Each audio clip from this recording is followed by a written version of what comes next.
ಸಿದ್ಧಗಂಧರ್ವಯಕ್ಷಾದ್ಯೈರಸುರೈರಮರೈರಪಿ ಸೇವ್ಯಮಾನ ಸದಾ ಭೂಯಾತ್ ಸಿದ್ಧಿದಾ ಸಿದ್ಧಿದಾಯಿನಿ.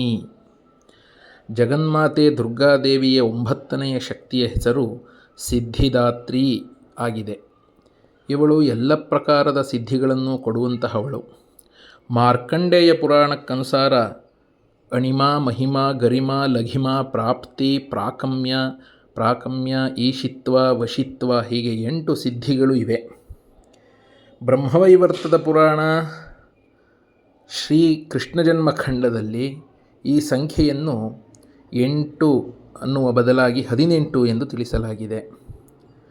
ಅಣಿಮಾ, ಲಘಿಮಾ, ಪ್ರಾಪ್ತಿ, ಪ್ರಾಕಾಮ್ಯ, ಮಹಿಮಾ, ಈಶಿತ್ವ, ವಶಿತ್ವ, ಸರ್ವಕಾಮಾವಸಾಯಿತ, ಸರ್ವಜ್ಞತ್ವ, ದೂರಶ್ರವಣ, ಪರಕಾಯ ಪ್ರವೇಶನ, ವಾಕ್ಸಿದ್ಧಿ, ಕಲ್ಪವೃಕ್ಷತ್ವ, ಸೃಷ್ಟಿ, ಸಂಹಾರಕರಣ ಸಾಮರ್ಥ್ಯ, ಅಮರತ್ವ, ಸರ್ವನ್ಯಾಯಕತ್ವ, ಭಾವನಾ, ಸಿದ್ಧಿ ಹೀಗೆ ಅಷ್ಟಸಿದ್ಧಿಗಳು ಮಾರ್ಕಂಡೇಯ ಪುರಾಣದಲ್ಲಿದ್ದರೆ ಬ್ರಹ್ಮವೈವರ್ತದ ಪುರಾಣದ ಪ್ರಕಾರದಲ್ಲಿ 18 ಸಿದ್ಧಿಗಳನ್ನು ಹೇಳಿದ್ದಾರೆ. ಜಗಜ್ಜನನಿ ಸಿದ್ಧಿದಾತ್ರಿ ದೇವಿಯು ಭಕ್ತರಿಗೆ ಮತ್ತು ಸಾಧಕರಿಗೆ ಇವೆಲ್ಲ ಸಿದ್ಧಿಗಳನ್ನು ಕೊಡಲು ಸಮರ್ಥವಾಗಿದ್ದಾಳೆ.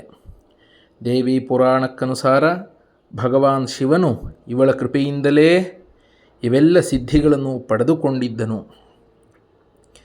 ಇವಳ ಅನುಕಂಪದಿಂದಲೇ ಭಗವಾನ್ ಶಿವನ ಅರ್ಧ ಶರೀರವು ದೇವಿಯದ್ದಾಗಿದ್ದಿತು. ಇದೇ ಕಾರಣದಿಂದ ಅವನು ಜಗತ್ತಿನಲ್ಲಿ ಅರ್ಧನಾರೀಶ್ವರ ಎಂಬ ಹೆಸರಿನಿಂದ ಪ್ರಸಿದ್ಧನಾದನು. ಇದನ್ನೇ ಸೌಂದರ್ಯ ಲಹರಿಯಲ್ಲಿ ಶಿವಶಕ್ತ್ಯಾಯುಕ್ತೋ ಯದಿ ಭವತಿ ಶಕ್ತಃ ಪ್ರಭವಿತುಂ ಅಂತಲೂ ಹೇಳಿದ್ದಾರೆ. ದೇವಿಯ ಪ್ರಭಾವಲಯದಿಂದ ಮಾತ್ರವೇ ಶಿವನಾದ ನಾನೂ ಕೂಡ ಸಮರ್ಥನಾಗಿದ್ದೇನೆ ಅನ್ನುವಂತಹ ಅರ್ಥ ಅದು. ಸಿದ್ಧಿದಾತ್ರಿಗೆ 4 ಭುಜಗಳಿದ್ದು ಸಿಂಹವಾಹನವಾಗಿದೆ. ಇವಳು ಕಮಲಪುಷ್ಪದ ಮೇಲೆಯೂ ವಿರಾಜಮಾನರಾಗಿದ್ದಾಳೆ. ಇವಳ ಕೈಗಳಲ್ಲಿ ಚಕ್ರ, ಗದೆ, ಶಂಖ, ಕಮಲಪುಷ್ಪಗಳು ಇವೆ. ನವರಾತ್ರಿಯ 9ನೆಯ ದಿನ ಇವಳ ಉಪಾಸನೆಯನ್ನು ಮಾಡಲಾಗುತ್ತದೆ. ಈ ದಿನ ಶಾಸ್ತ್ರೀಯ ವಿಧಿ ವಿಧಾನಗಳಿಂದ ಹಾಗೂ ಪೂರ್ಣ ನಿಷ್ಠೆಯಿಂದ ಒಡಗೂಡಿ ಸಾಧನೆ ಮಾಡುವ ಸಾಧಕರಿಗೆ ಎಲ್ಲ ಸಿದ್ಧಿಗಳು ಪ್ರಾಪ್ತವಾಗುತ್ತವೆ.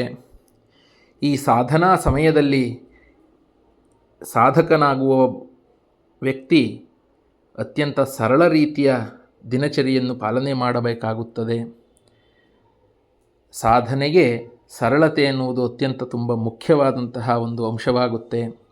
ಅದು ಉಡುವ ಬಟ್ಟೆಗಳಿಂದ, ಸೇವಿಸುವ ಆಹಾರಗಳಿಂದ, ಪ್ರತಿಯೊಂದು ವಿಷಯದಲ್ಲೂ ದಿನಚರಿಯಲ್ಲಿ ಸರಳತೆಗೆ ಹೆಚ್ಚು ಗಮನ ಕೊಟ್ಟಾಗ ಆ ಭಕ್ತಿಗೆ ಒಂದು ಭಾವ ಸೇರಿ ಅದರಲ್ಲಿ ತನ್ಮಯತೆಗೆ ಒಳಗೊಂಡು ಸಾಧನೆಗೆ ಪೂರಕವಾಗುತ್ತದೆ. ಪ್ರತಿಯೋರ್ವ ಮನುಷ್ಯನೂ ತಾಯಿ ಸಿದ್ಧಿದಾತ್ರಿಯ ಕೃಪೆಯನ್ನು ಪಡೆದುಕೊಳ್ಳಲು ನಿರಂತರ ಪ್ರಯತ್ನ ಮಾಡಬೇಕು. ಅವಳ ಆರಾಧನೆಯ ಕಡೆಗೆ ಮುಂದುವರಿಯಬೇಕು. ಇವಳ ಕೃಪೆಯಿಂದ ಅತ್ಯಂತ ದುಃಖರೂಪಿ ಸಂಸಾರದಿಂದ ನಿರ್ಲಿಪ್ತನಾಗಿದ್ದುಕೊಂಡು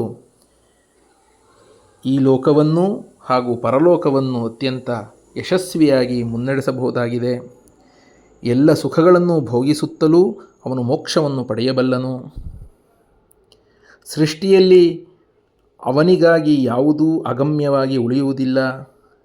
ಬ್ರಹ್ಮಾಂಡದ ಮೇಲೆ ವಿಜಯವನ್ನು ಪಡೆಯುವ ಸಾಮರ್ಥ್ಯ ಅವನಲ್ಲಿ ಬಂದುಬಿಡುತ್ತದೆ. ನವದುರ್ಗೆಯರಲ್ಲಿ ಸಿದ್ಧಿದಾತ್ರಿ ದೇವಿಯು ಕೊನೆಯವಳಾಗಿದ್ದಾಳೆ. ಬೇರೆ 8 ದುರ್ಗೆಯರ ಪೂಜೆ ಉಪಾಸನೆಯನ್ನು ಶಾಸ್ತ್ರೀಯ ವಿಧಿ ವಿಧಾನಕ್ಕನುಸಾರ ಮಾಡುತ್ತಾ ಭಕ್ತರು ನವರಾತ್ರಿಯ 9ನೆಯ ದಿನ ಇವಳ ಉಪಾಸನೆಯಲ್ಲಿ ಪ್ರವೃತ್ತರಾಗುತ್ತಾರೆ. ಈ ಸಿದ್ಧಿದಾತ್ರಿ ದೇವಿಯ ಉಪಾಸನೆಯನ್ನು ಪೂರ್ಣಗೊಳಿಸಿದ ಬಳಿಕ ಭಕ್ತರ, ಸಾಧಕರ ಲೌಕಿಕ ಪಾರಲೌಕಿಕ ಎಲ್ಲ ಪ್ರಕಾರದ ಕಾಮನೆಗಳ ಪೂರ್ತಿ ಆಗುತ್ತದೆ. ಸಿದ್ಧಿದಾತ್ರಿ ಮಾತೆಯ ಕೃಪಾಪಾತ್ರ ಭಕ್ತನಲ್ಲಿ ಅವನು ಪೂರ್ಣವಾಗಿಸಲು ಬಯಸುವಂತಹ ಯಾವುದೇ ಕಾಮನೆಯೂ ಬಾಕಿ ಉಳಿಯುವುದಿಲ್ಲ.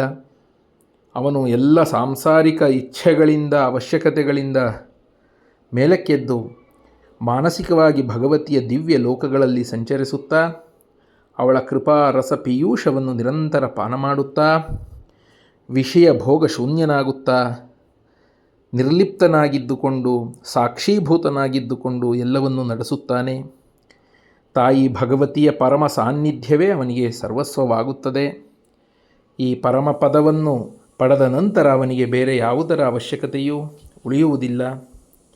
ಭಗವತಿ ಸಿದ್ಧಿದಾತ್ರಿಯ ಈ ಚರಣಗಳ ಸಾನ್ನಿಧ್ಯವನ್ನು ಪಡೆಯಲು ನಾವು ನಿರಂತರ ನಿಯಮನಿಷ್ಠರಾಗಿ ಅವಳ ಉಪಾಸನೆಯನ್ನು ಮಾಡಬೇಕು. ಇದರಿಂದ ಸಂಸಾರದ ಅಸಾರತೆಯನ್ನು ನೀಗಿ ಪರಮ ಶಾಂತಿದಾಯಕ ಅಮೃತಪದ ಪ್ರಾಪ್ತವಾಗುತ್ತದೆ. ಶ್ರೀ ಜಗದಂಬಾರ್ಪಣಮಸ್ತು.